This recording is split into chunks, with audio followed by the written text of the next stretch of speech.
Hello, and welcome to the Lucy Liu Show, the fueling station for your mind, business, and life.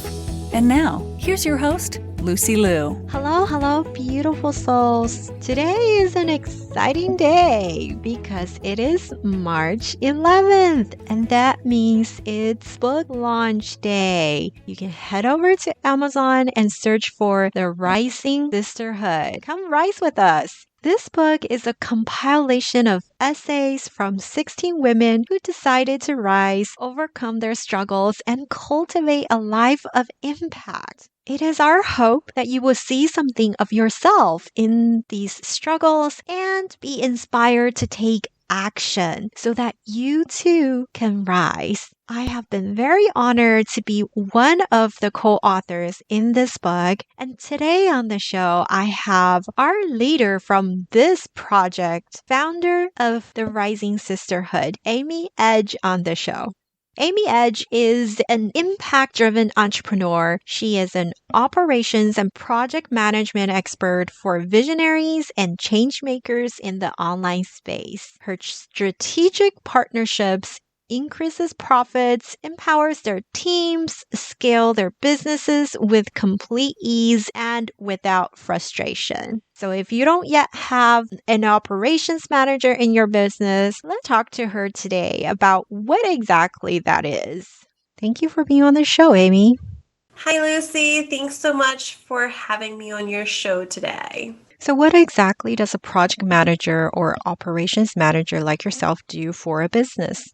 So simply put, the director of operations or an operations manager like myself, we own or are responsible for the overall management and overseeing of the people, the team, the projects, the strategic planning, and systems and process development within the business. The director of operations is also in charge of bringing the CEO, the visionaries' ideas to life, to tell that visionary, what needs to happen, how to do it, and then really delegating the implementation and execution of those tactics to the appropriate team member. We're also, modeling leadership on the team. We're showing them how we are continually moving the needle forward in the business so that we're always looking toward the greater good, the 3 to 5 year vision. Some of the responsibilities of a director of operations that they're responsible for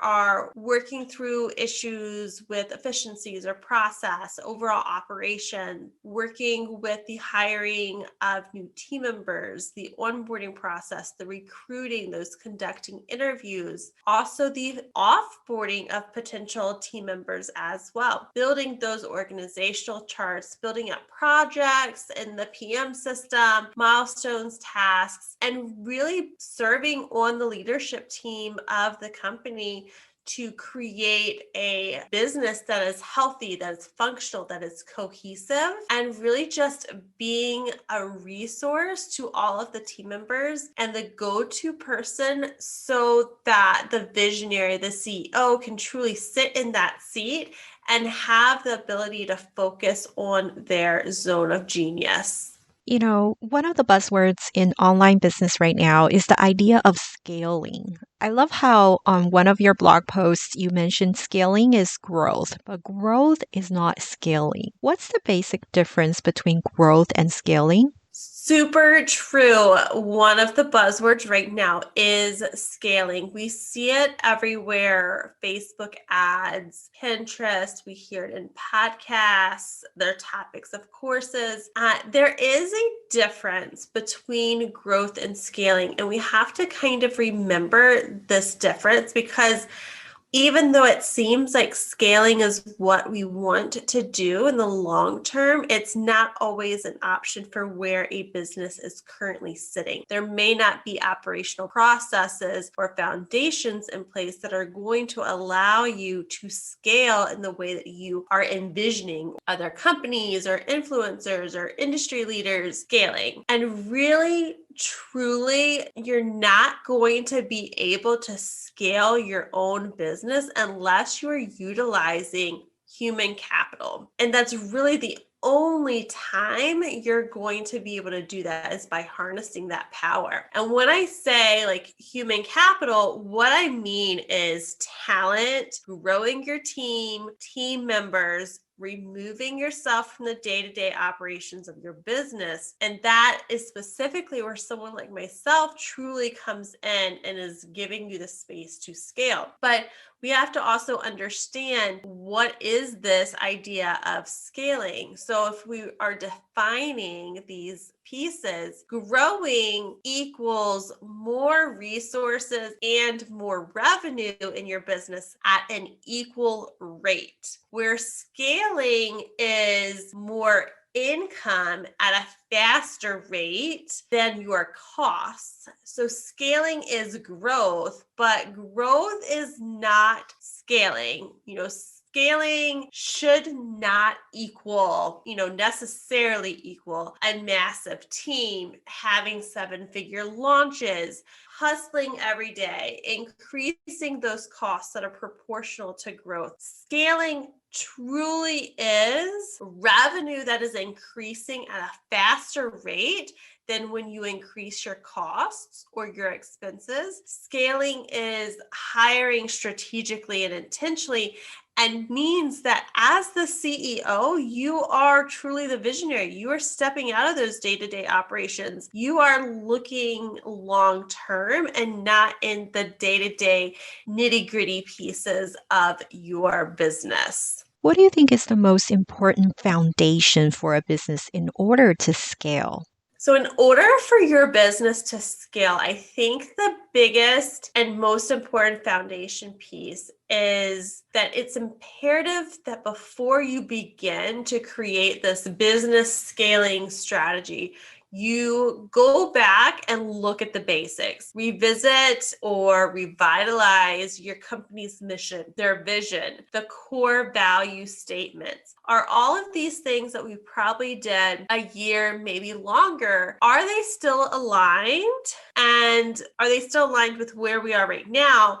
But more importantly, are they aligned with where we now want to go in 3 to 5 years? So often we will draft these during the startup phase of our business, and we tuck them away and we never really come back to them, but they are the cornerstone of a business. They are a pillar for your business's long-term success. And if you're determined to look long-term, which I hope everyone listening is, and really having these aligned business statements, your mission, your vision, your core values, that's going to ensure that you're moving forward in the right direction. And it's going to help ensure that your team is all rowing in the same direction too. So there's really 2 ways to create this business scalability plan that I will refer to, whether like you're a startup or a small business, or you're looking to potentially sell your enterprise in the future. So number 1 is, I mentioned this before, but scaling your business with an intentional team. So first, you need to hire a team, invest in expertise so you can step into that visionary leadership and freedom that you're craving. And in order to fill that seat, that visionary leader seat in your business, you have to identify and determine what are those other potential roles on your team that need to be filled in order for you to step into that seat. So as you identify the seat you want to sit in, I suggest you ask yourself 3 questions to help you get there. So number 1, what areas will you be stepping into as you make your next or first hire? What are specific outcomes / measurables you want to see in your business? And in what capacity do you want to lead your team? Because building a team for scalability means that you have to stop, settling for the status quo of performance. You have to aim higher. You have to demand more of your business for your team. So how are you going to smash the success ceiling within your business? So often what I see people do when they hire for their team is they're looking for the right now instead of looking at where's my business going to be in 6 months, 12 months, and hiring for that legacy business of where we want to go down the road. Where are we going to be? Hire for that spot. Don't hire for what you need right this very second. So we have to really look long term. Next, number 2, in kind of building your scalability plan for your business, you need to have processes and systems in place. You are playing small with that Excel sheet and your email communications with your team. That is not going to build a really successful, scalable business model. You need to utilize and leverage systems, automations, tools, and processes. Those are essential for scalability. And having these systems in place before you start hiring will make for a much smoother transition. And you'll be able to tell those new people in your team exactly what they're responsible, which just makes everything so much easier. That's not always the case, but if you can plan for that and you can start preparing now because you know where you're going and you know what roles you want to have, it'll be so much easier in the long run. What are some best ways you see to upgrade a business model?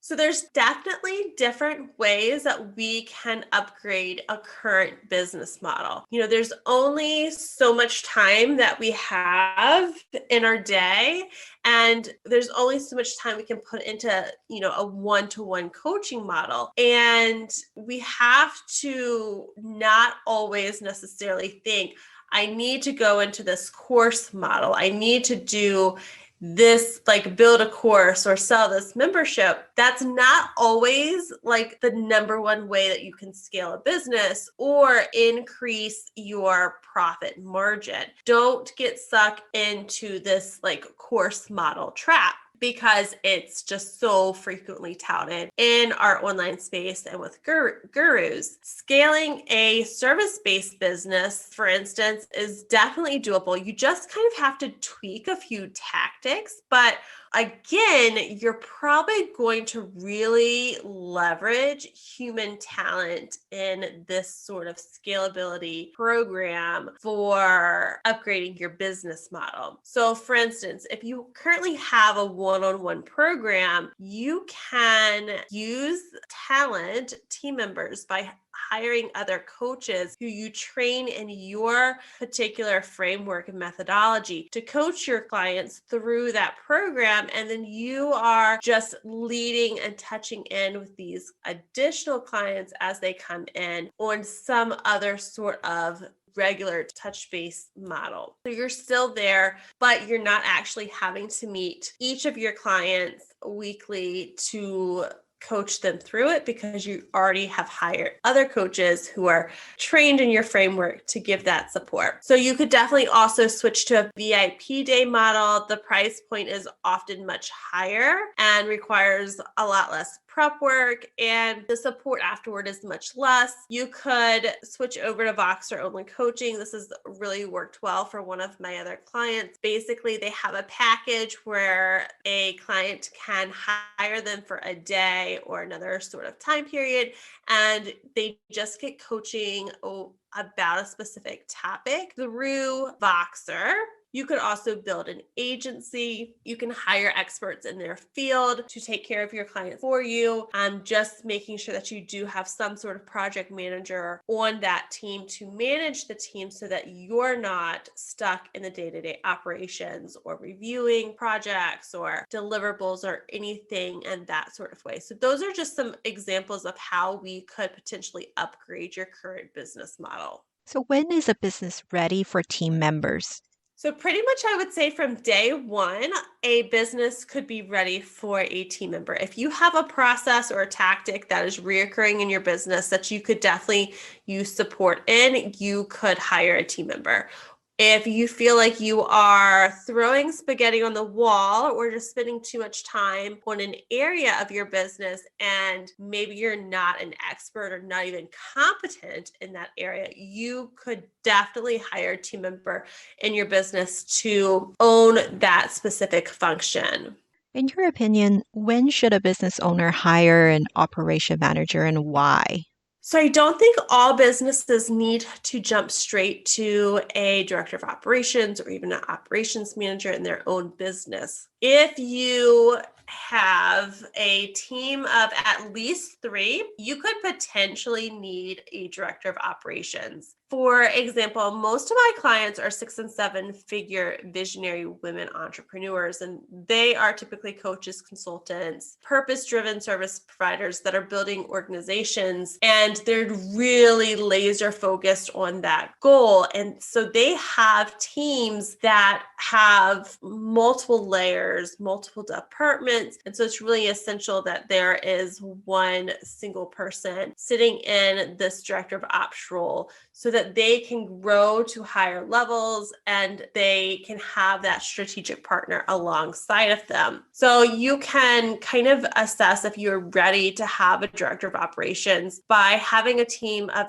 a minimum of at least 3 contractors or additional vendors like a graphic designer, a VA, a website developer, a copywriter, social media manager, someone along those lines. If you feel like you are experiencing overwhelm or running the business and need more than just implementation support from your current team, so you need strategic guidance on how to deliver a product, then or how to get past a certain revenue plateau, you could definitely use a director of operations. If you are experiencing a revenue of like at least $250K per year, but you're struggling for that scalability because you're in that minutia of business, the day-to-day, could definitely use a director of operations. And if you are just feeling the full weight of owning a growing business and really being the only person responsible for everything to keep it going and keep it afloat,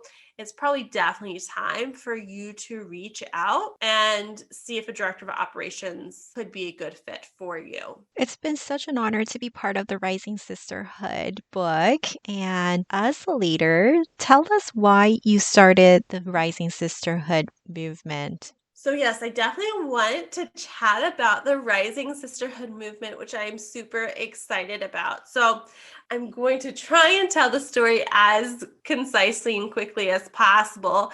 But basically, about 2 years ago, we were approached by a different project owner, basically saying, hey, we'd like to be part of this book.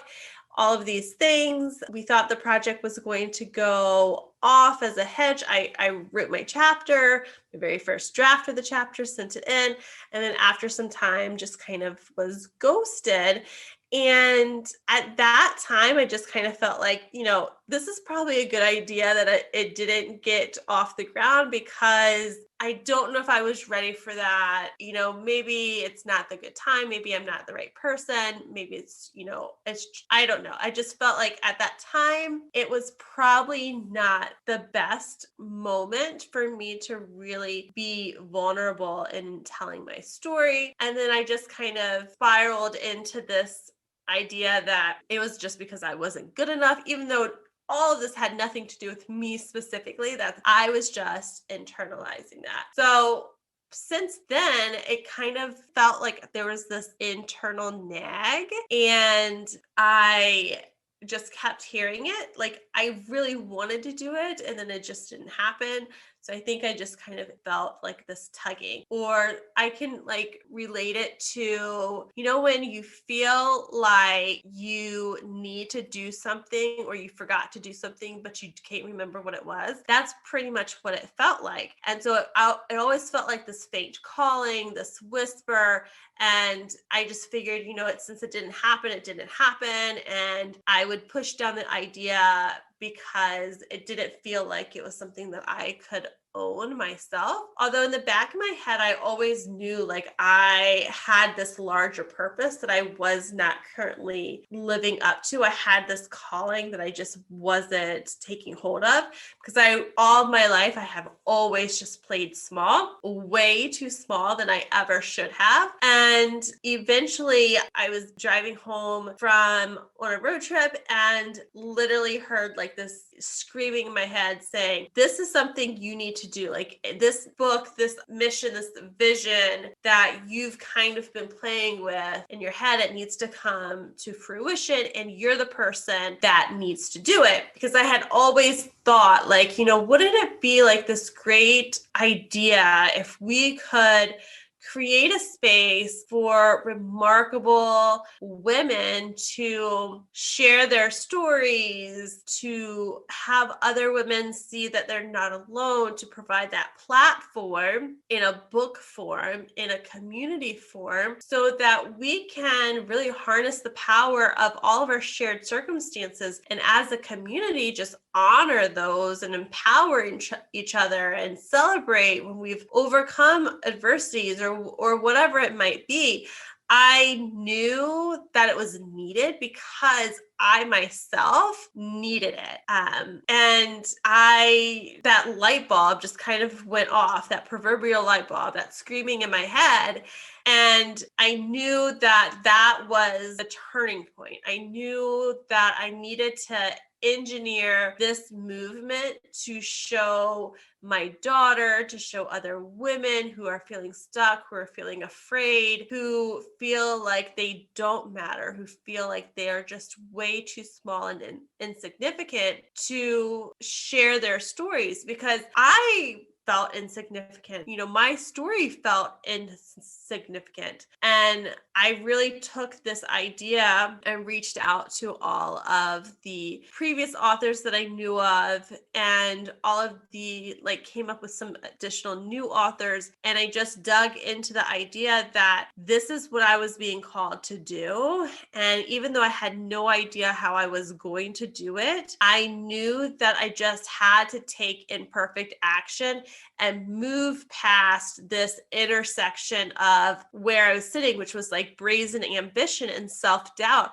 And I just took inspired, messy action every single day to figure out, what is that next step? What do I have to do to make this work? And at the same time, I was reading, and I now have this quote in my office because it's incredibly empowering to me, from Brene Brown, that says, owning our story and loving ourselves through that process is the bravest thing that we'll ever do. That is 100% like how I feel when I started this project, and now about 7 months into the project, how I absolutely feel. This first volume of our book, really features the stories of 16 women who are intentionally at a point in their life where they made the decision to rise, how they are courageously stepping into that power, changing their narrative, unlocking their dream, creating this massive impact. And it's these women like Lucy, who I've been so honored to walk alongside of in figuring out how to bring this idea to life. It was this idea that we have to just stop playing small, and we have to stop being afraid to be vulnerable. We have to stand up. We have to challenge the status quo. We have to create our own version of success, and we have to just step into whatever that impact is. And by aligning our shared messages, by sharing our struggles and our transformations, we are able to amplify our voices together into a movement. And because we are doing this together, the impact just magnifies, and we are together rising. And that really is what is significant about this book, is that we are making that decision to rise above the adversities, rising above the things that are holding us back. And we are now a better person on the other end of that. Really, what I want people to know is that through this book, I have learned that if you are putting your true dreams and a more fulfilling life on the back burner, this is the book for you. This is the place for you. This is our community, our collective. This is for you. It's time for us together to all own our brilliance, rise together, step into our power, and change our narratives together. Thank you so much for sharing that, Amy. You are amazing. That was very powerful. And if you haven't yet, go to therisingsisterhoodbook.com. You can order your physical copies today on Amazon. Just search for The Rising Sisterhood, and proceeds are donated. So support us and rise with us.